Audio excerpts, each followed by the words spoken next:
એક જગ્યાએ બિલકુલ હમે બંધ છે ભાઈ સૌથી બેસ્ટ. હા 100 રૂપિયા પાછળ પણ સારું હતું, વાંધો નહીં, લેવા જેવું હતું. તમે જો ખાલી કેટલી ઉપરથી આટલું એટલું છેક નીચે લગીને ભાઈ એક્ટિવ છે. તો ઓલમોસ્ટ ભાઈ લગભગ એક અને બે ફ્લોર નીચે અંદરથી મેટ્રો થયો છે. કાલે મેં બ્લોગ કરો ને મેટ્રોમાં નીચે બધે, તો મેટ્રોમાં બધા ફોટોગ્રાફી બધું બેન છે. મારું નામ યુગમ છે અને આજે છે 365 ડેઝ બ્લોગિંગ ચેલેન્જનો દિવસ નંબર 106.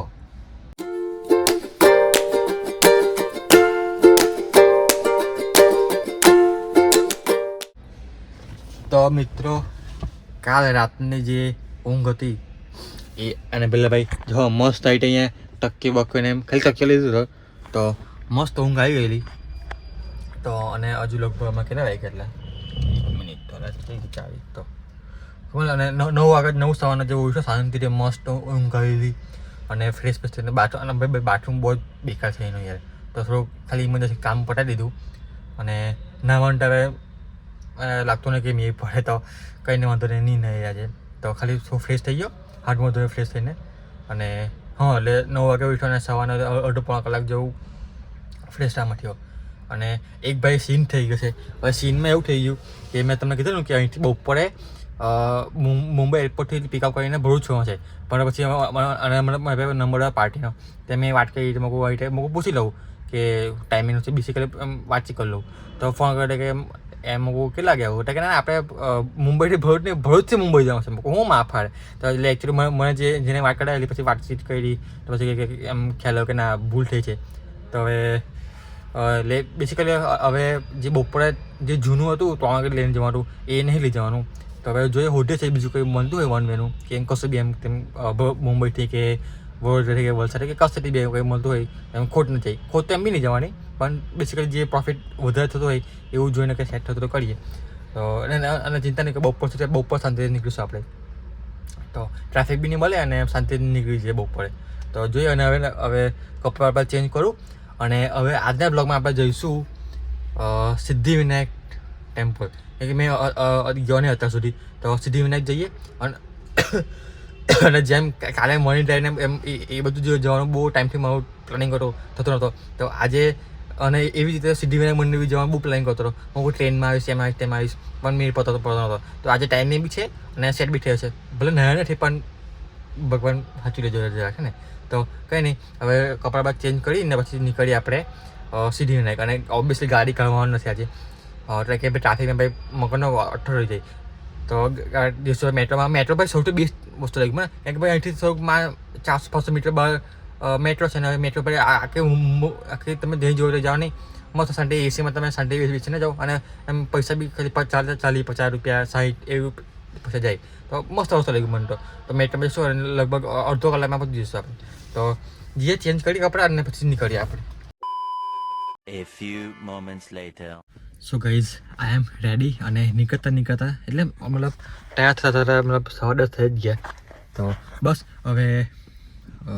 નીકળીએ અને લગભગ નહીં ત્યાં પતતા 11:30 જેવું વાગી જશે. તો મારા ખ્યાલથી બપોરે 11 વાગ્યા પછી ભીડ હોવી ના જોઈએ. અને લગભગ આજે મંગળવાર ને, હા કે આજે મંગળવાર, તો ઉપવાસ કરવાનો ભૂલી ગયો એટલે ભૂલી ગયો. મતલબ એમ તો થઈ જાય એમ ભૂખે પડે છું, પણ સવારમાં 5 પતા ને એમ ફ્રેશ થવા માટે 5 ખાલી હતી. તો કંઈ નહીં, ચાલો એમ તો વાંધો નહીં, ઉપવાસ તો ચાલો છે થઈ વાંધો નહીં, પણ મંગળવાર છે તો ભીડ બી કદાચ હશે મારા ખ્યાલથી સિદ્ધિવિનાયક. કંઈ નહીં વાંધો નહીં, ટાઈમ આપણી પાસે બધો બહુ છે. તો કંઈ નીકળીએ અને મેટ્રોથી જઈએ ત્યાં. ભાઈ જતા પહેલાં લગભગ કંઈક પાણી બહુ પહોંચે તો પાણી કંઈ કરવી પડશે, ભૂખ લાગેલી છે. મેં નીકળી તો ગયો પણ પછી યાદ આવ્યું કે ગાડીમાં ચશ્મા છે, ચશ્મા લઈ લેવા કે ભાઈ આખી બપોરે ક્યાંક તડકામાં રહીશું તો ચશ્મા માટે સારું ને એમ, એટલે ચશ્મા ગાડી માટે એટલે પાછળ ગાડીમાં.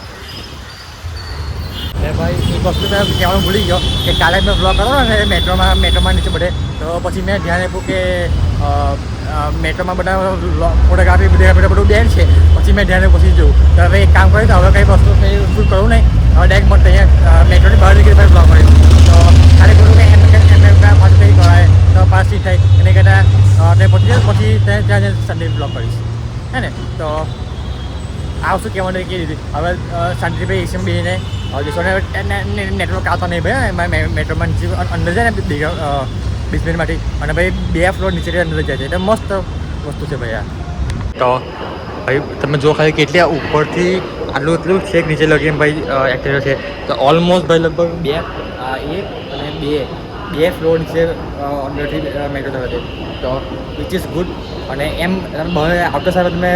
ફોટો વિડીયો તમે કરવા હોતા નહીં પણ જે પ્લેટફોર્મ છે અને અંદર મેટ્રોમાં છે ત્યાં શૂટ નહીં કરવાનું તો એવું સીન છે અને ભાઈ મેં બૂટ પહેરતો હતો પણ પછી એમ થાય છે કે ભાઈ બૂટ એક સ્પોર્ટ બૂટ છે એક સારા છે ભાઈ અને ડ્રાઇવિંગમાં ભાઈ એ બહુ હા લાગશે તેમાં કોઈ બૂટ નહીં પહેરાય કે ભાઈ મંદિરે ભાઈ કંઈ ચોરી બોરી થઈ ગયા તો એમ ચંપલ જતા વાંધો નહીં બૂટ જતા અઘરું પડે તો એટલે ચંપલ પહેરીને જવો આ મસ્ત વસ્તુ અહીંયા મેટ્રોની એક્ઝિટ T1ની કે એવી એક્ઝિટ છે અહીંયા તમારે આવું ને તો સિટીમાં આવ્યું તો T1ની એક્ઝિટ કરવાની T1 T2 છે તો T2માંથી એક્ઝિટ કરવાની અહીંયા એક્ઝિટ કરીને બિલકુલ હમે જ મંદિર છે ભાઈ સૌથી બેસ્ટ તો જે અને રસ્તો બધા કર્યા અને ભાઈ કોલ્સને એટલે બધા ફોન આવે છે ને કે જે ના પૂછો વાત તો બસ હવે રસ્તો બસ કરીએ અને ખબર નહીં કદાચ અંદર ફોન લઈ જવાનો અલાઉડ છે કે નહીં ખબર નહીં લગભગ તો અલાઉડ નહીં હોય પછી ખબર નહીં આવે જો શું લઈ જવા દેતા હશે તો લઈ જઈશું બાકી પછી જોઈશું હવે કેમ અહીંયા આ મંદિર સિદ્ધિવિનાયક મંદિરની આજુબાજુ આને બધી વાત છે પોઝિટિવ થઈ ગઈ અને ભાઈ ટ્રાફિક છે ખબર નહીં વોઇસ કેવા આવે છે ખબર નહીં એમ થોડોક વોઇસ ક્લિયર નહીં આવે તો થોડું મેનેજ કરી લેજો કે ભાઈ માઇક નહીં માઇક મંગાવવું પડશે મને એવું લાગે છે હવે તો કંઈ ને હવે બહુ જ જઈને પછી મંગાવી લઈશું માઇક ને માઇક બી મંગાવો છે બહુ મંગાવો છે તો કંઈ નહીં હવે મંદિરમાં મસ્ત અસર કરીએ અને પોઝિટિવ વાઇબ આવ્યો છે અહીંયા ફ્રી ચંપલને મૂકવાનું છે તો ચંપલને મૂક્યું તો 3 નંબર છે તો હવે હાલને ફૂલને લઈને જઈએ અંદર અને આ ગેટ છે હવે ખબર ને જો ફોનનો હવે સેટિંગ કરી 1 hour later. ભાઈ સાહેબ રસ્તો બધો થઈ ગયો છે અને કમ્પ્લીટ બારને 3 જોતું છે અને એમ એવું કહેતો કે એમ ટાઈમ તો મોડો હતો પણ થઈ ગયું વધારે 12 મંદિર બની જશે પણ થઈ ગયું બધું તો હવે આ પર્સનને બધું હારને ઓટું એ અંડા પીડ્યું અને આ ચૂંટણીને પર્સનને આપ્યું છે તો બસ અને હવે જઈએ ચંપલમાં પહેરી અને પછી બહાર જઈએ એ કામ કરી પહેલાં બહાર નીકળું પછી શાંતિથી વાત કરું બહાર આવી ગયા દોસ્તો વખત કરીને હવે અને હા મેં છે ને ભાઈ 100 રૂપિયા VIP પાસ લીધેલો જો લગભગ કઈ ગયેલા હા 100 રૂપિયા પાછળ પણ સારું હતું વાંધો નહીં લેવા જેવું હતું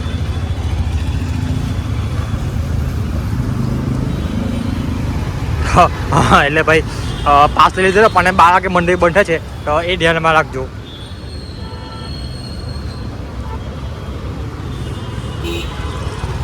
અને પછી ટાઈમિંગ મસ્ત સેટ થઈ ગયો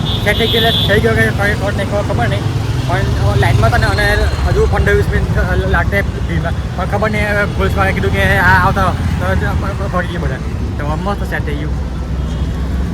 અને જેવો બહાર નીકળે ને હું તો ભાઈ મતલબ ભરચક લાઈન લાગી હતી અંદર જવા માટે તો એમ ટાઈમિંગ પર આવી ગયો તો હવે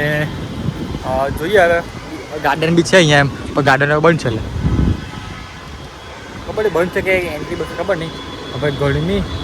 નેક્સ્ટ લેવલ છે હવે વિચાર મારો એવો છે વિચારતા હું ભાઈ ખાવું પછી ભાઈ ભૂખ લાગે છે કારણ કે ભાઈ સવારને કશું ખધેલું નહીં કશું જ નહીં નાસ્તો નહીં ચા નાસ્તો કશું જ નહીં અને 12 વાગે સવા માટે ગયા અને લગાઈ ખાવું જોઉં નાસ્તો કરું કે જમી લઉં કારણ કે 12 વાગે જમી લેતા એ સારું પડશે તો હવે આટલામાં સુધી હવે અમે મેગડીને એવું પણ છે તો ખાવાનું બધું બહુ મળ્યું છે આટલામાં તો ખાઈએ અને પછી જો ગાડી પાસે જઈશું હવે કંઈ બુકિંગ મળતા ઠીક બાકી પછી મૂકી દઈશું કે ભાઈ જોયો જઈએ ને તો આરામ બી કરે ને તો જો 3 વાગ્યા સુધી હજુ 3-4 વાગ્યા સુધી જો અને નેક્સ્ટ 4 વાગે નીકળી જશો તો મળે કે નહીં મળે હે ને તો કંઈ નહીં પેલા ખાવાનું કંઈ કરીએ ભાઈ હોટલમાં આવી ગયો અને આ એક કઈ ગયા છઠ્ઠપટી થાળી કઈ છે તેમાં શાક રોટલી પછી બધું છે તેને 350 રૂપિયાની ડીશ છે ખાલી આમાં ગુલાબજાંબુ નહીં આવે બાકી બધું આવશે અને મેં વસ્તુ બજો એક એમ સિદ્ધિવિનાયક મંદિર લાઈવ દર્શન ચાલે છે અને અહીંયા બેસીને ખાવાનું તો એમ મસ્ત વાઇબ મસ્ત છે તો મોંઘું છે થોડું પણ કંઈ નહીં તો પેલી ભાઈને મસ્ત શાંતિથી ખાઈ લઈએ હવે આખા દિવસ ચિંતા નહીં હે ને તો તો એમ વિચાર્યું કે શાંતિથી રસ્તામાં કંઈ ખાઈ પણ રસ્તામાં કંઈ હલકું મળ્યું નહીં મળ્યું એટલે મળી જાય પણ બી ભૂખ લાગે છે એટલે ખાઈ ગયું એ પનીરનું શાક પછી આ મગ પછી આ બીજું શાક શીરો દહીં છાશ દાળ ભાત મતલબ સારું છે આઈટમ તો ફટાફટ ખાઈએ અને ફટાફટ શાંતિથી ખાઈએ પછી જઈશું આગળ આપણે બહુ ટાઈમ પછી આજે મીડિયમમાં બ્લોગ કરું છું તો કંઈ નહીં જમી લીધું મસ્ત ફસાલ અને ભાઈ આખી ડીશ મારી ખવાઈ ને ભાઈ બધી ખાસી અડધી ઉપરની અડધી ડીશ બાકી રહી ગઈ અડધી ડીશમાં પેટ ભરાઈ ગયું તો અને ભાઈ ખાવાનું મસ્ત હતું એ તો ભાઈ એક ખાવાની વસ્તુ એક ખાવાનું સારું મળે અને ઊંઘવાનું સારું મળે ને તો મસ્ત ભાઈ આમ આખો દિવસ ફ્રેશ થાય તો બસ હવે જઈએ અને રસ્તામાં વાતચીત કરીશું ભાઈ સાહેબ 394 બિલ આવી ગયું 350ની થાળી 50 રૂપિયાની બોટલ અને કંઈ 20 રૂપિયા જેવું ટેક્સ લાગે જીએસટી ભાઈ જે વિચાર કરતા બહુ વધી બિલ કંઈ નહીં ભાઈ મને લાગતું કે 300-350 ખબર છે કે મોંઘું છે પણ કંઈ નહીં 400 રૂપિયા એક ટાઈમમાં ખાવાનું થઈ ગયું હતું નહીં તો બસ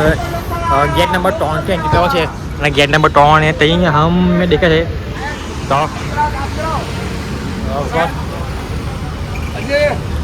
ક્રોસ કરીને પેલી બાજુ જવું પડશે અને રસ્તો ક્રોસ કરવા માટે એટલે જવા શકે ને જવાથી તો કદાચ આ ગેટ નંબર 2 છે 1 મિનિટ ઉભો રહો તો આ ગેટ નંબર 1 છે એ 2 છે અને સામે 3 છે ગાઈસ પાછો આવી ગયો છું મેં એટલું બહાર નીકળું અને ગાડી પછી જવું અને જો હવે બાઈકા છે લગભગ બાઈકા છે અત્યારે 1:30 વાગ્યો છે 1:30 જોતી છે હવે ગાડી પછી જઈએ અને જોઈશું હવે કે નહીં કરીશ કાંટા પછી કંઈ કામ કરીશું અને જોઈએ કંઈ મળે તો ઠીક બાકી પછી 3-3:30 વાગે તો ભાઈ નીકળી જઈશું જે 3 કાંટા 4 વાગે મેક્સિમમ 4 વાગે તો આપણે નીકળી જઈશું પછી ભાઈ ખાલી થોડું રહેવાનું કે મજા નહીં આવે કે ભાઈ કાલ સાંજના અહીંયા આપણે પડેલા છે તો જોઈશું હવે કંઈ ચેક કર્યા કરીશ બાકી ભાઈ નીકળીશું તમને મેં એવું કહું કે આખા અહીંથી ઇન્ટરનેશનલ એરપોર્ટથી લઈને સિદ્ધિવિનાયક પૂરો ખર્ચો કર્યો તમને કહું તો જો અહીંથી એરપોર્ટ પરથી સિદ્ધિવિનાયક મેટ્રોના એટલે કે 50 રૂપિયા એટલે 50 રૂપિયા મેટ્રોના જવાના ને ત્યાં પછી વીઆઈપી પાસના 100 રૂપિયા એટલે 100 રૂપિયા વીઆઈપી પાસના અને 100 રૂપિયાનું મેં પેલું આવે ને ફૂલ ને એવું પર્સન એનું એ 100 રૂપિયાના અને એટલે 100 200 ને 250 અને 400 રૂપિયાનું જમવાનું એટલે 350 400 500 600 700 700 રૂપિયા અને પાછા ત્યાંથી પાછા આવવાના 50 રૂપિયા મેટ્રોના એટલે 800 રૂપિયા જેવો ખર્ચો થયો ટોટલ મારા આજના દિવસનો તો તમને મેં એને ખર્ચો એટલે કે તમને બી કંઈ ખ્યાલ આવે કે કઈ જગ્યા પર કેટલા પૈસા વપરાય તો મારો 800 રૂપિયા ખર્ચો થયો તમે તમારી રીતે હિસાબ કરી શકો છો બસ આજને આ વિડીયોને અહીંયા એન્ડ કરીશું તો અને પછી નવો વિડીયો ચાલુ કરું બ્લોગ બસ આ વિડીયોને અહીંયા એન્ડ કરીશું મળે એક નવા દિવસ સાથે મળે એક નવા વિડીયો સાથે જય શ્રી કૃષ્ણ રાધે રાધે